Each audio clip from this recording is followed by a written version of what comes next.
USC follows UCLA's footsteps with an embarrassing bowl collapse. The Chargers will not hold back in their relentless pursuit to be number 5. And if you're a Clippers fan, are you sure you would want to do the Paul George trade again? Would you? We'll discover. Hi, I'm James. This is your daily dose of sports and snark for the greatest sports city in the world, Los Angeles. This is the faithful Angelenos Morning Report. It is January 3rd, 2023. I have a brand new phone with a brand new camera that is apparently so good that when I don't wear a cap, you can literally see the follicles of hair falling away from my scalp. So it's a beautiful thing. If you like the content that we put out about LA sports, by the way, clickety-clack the like button. Clickety-clack the subscribe button. There's a notifications bell. Hit that. It'll let you know we drop new content. Sharing is caring. Let people know we exist. And by all means, comment. I got a lot of comments to get caught up on from yesterday's clips. Before we go through the news and notes for today, the scoreboard. 10th ranked USC blew a 15-point lead in the final 4 minutes of the Cotton Bowl yesterday, and they wind up losing to number 16 Tulane, 46-45. Normally after these games, I post a rapid recap for USC or UCLA. Instead, I just straight up ranted about it. So we'll break down the game in just a moment. Lakers 121, Charlotte 115. LeBron James scores 43 points. That is the second consecutive game that LeBron has scored at least 40. And Miami 110, Clippers 100. Paul George scores 25 in the loss. By the way, Kawhi Leonard didn't play. Who was shocked? Not anybody, I would imagine. Meanwhile, today, Dallas is going to be at the Kings at 7:30. It is the battle of the number 2 and 3 teams in the Western Conference. The Trojans' defense has no excuse. People have been commenting on my channel for months, begging USC to fire defensive coordinator Alex Grinch. And I defended the guy because if you're trying to rebuild the program, it makes sense that maybe one part of the team is going to recover faster than the other. I mean, you're basically trying to rebuild a program that was left in ashes by Clay Helton and his merry band of imbeciles. So, no. I understood going for a big chunk of the season.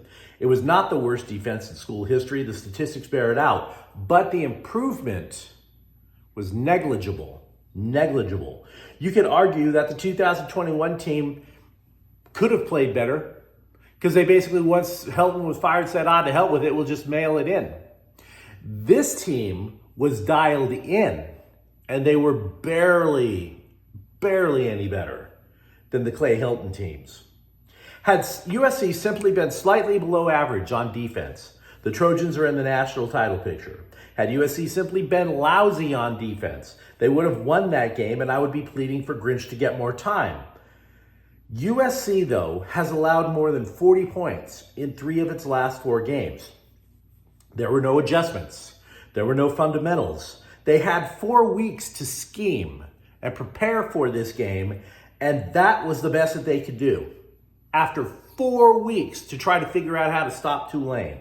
They knew Tulane had to run the ball, and they ran nothing but nickel and dime packages in the defensive backfield instead of adding a linebacker, adding somebody to the line of scrimmage. That is all on Alex Grinch. Every bit of it.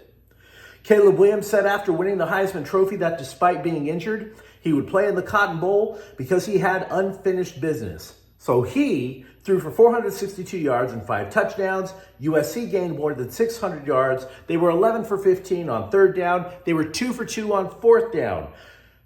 Losing with offensive numbers like that should be impossible. And yet Alex Grinch pulled off the impossible yesterday.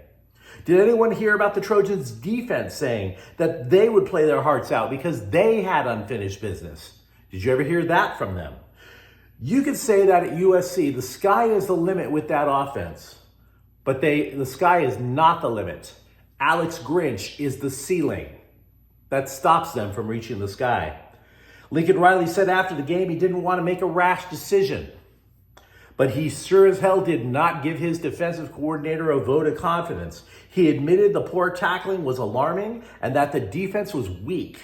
So I want to repeat a thesis statement from a rant that I posted on this channel yesterday. This goes to both the Trojans and UCLA. The first one to sanity wins. The first one to sanity wins. Both the Bruins and UCLA are guilty of not paying enough attention to defense and expecting better results. Doing the same thing, expecting different results. You've heard that cliche about insanity by now in your life. Both schools lost their bowl games by giving up 2-score leads in the second half and losing the game in the last minute. They didn't pay any attention to defense, and it bit them right on the ass. So which school is going to do the same thing?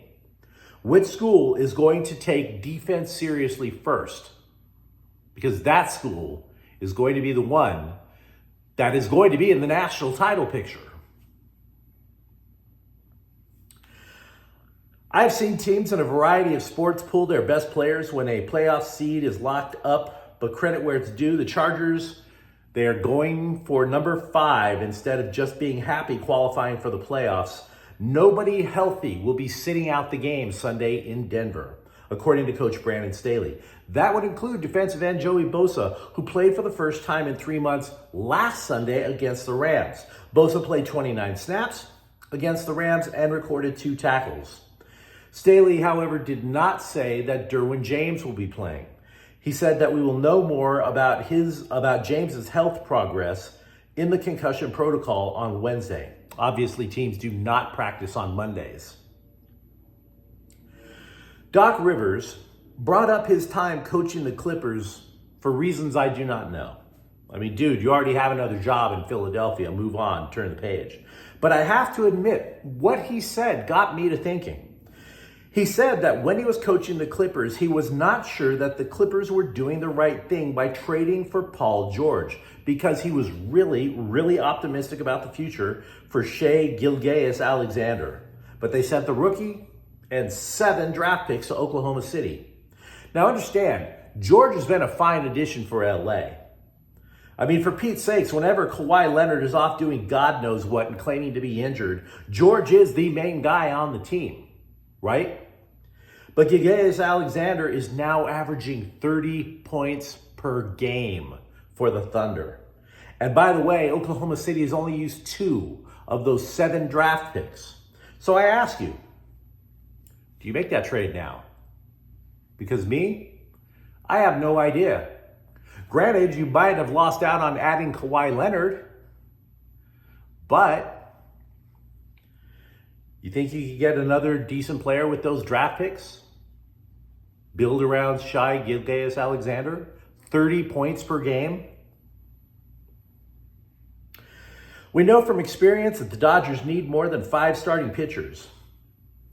It could be to replace Clayton Kershaw. He's always getting injured now. Perhaps Dustin May overdoes things and something in his surgically repaired elbow snaps. Perhaps Noah Syndergaard simply doesn't have it anymore. We don't know yet.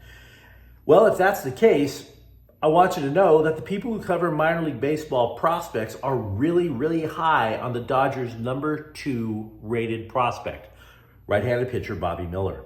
They expect him to get time in the majors this year. They say he has 4 pitches in his arsenal, and oddly enough, the fastball might be the worst of the bunch, which is bizarre because the fastball still hits upper 90s.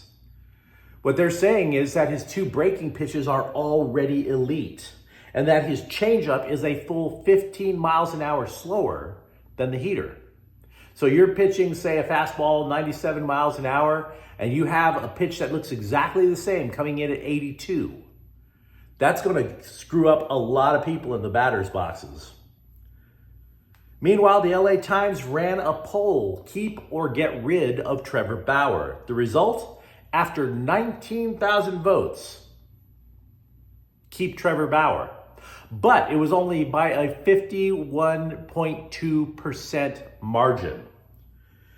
Also, it had been previously reported that players did not want Bauer back, but the LA Times is also reporting that some players do want Trevor Bauer back. So as we've been talking all along, this is an extremely difficult situation for the Dodgers to navigate. They have until Friday to make a decision what they're going to do with the guy. Russell Westbrook did not finish the Lakers game in Charlotte. He injured his foot. Now, if it's the same level of injury that he had in December, that caused him to miss 2 games. We don't have an update as to how long Westbrook could be out. Also, we're talking at length about UCLA and USC football. The Bruins football team has added a kicker, Blake Glesner, who has decided to transfer to UCLA from Montana State. Glesner was 20 of 26 in field goals last year. His longest went 51 yards. He is the 8th transfer to come to the Bruins through the transfer portal this offseason. But you let me know what you think in the comments thread. What would you do? Who do you think is actually going to be the first school to be sane and treat defense seriously, USC or UCLA?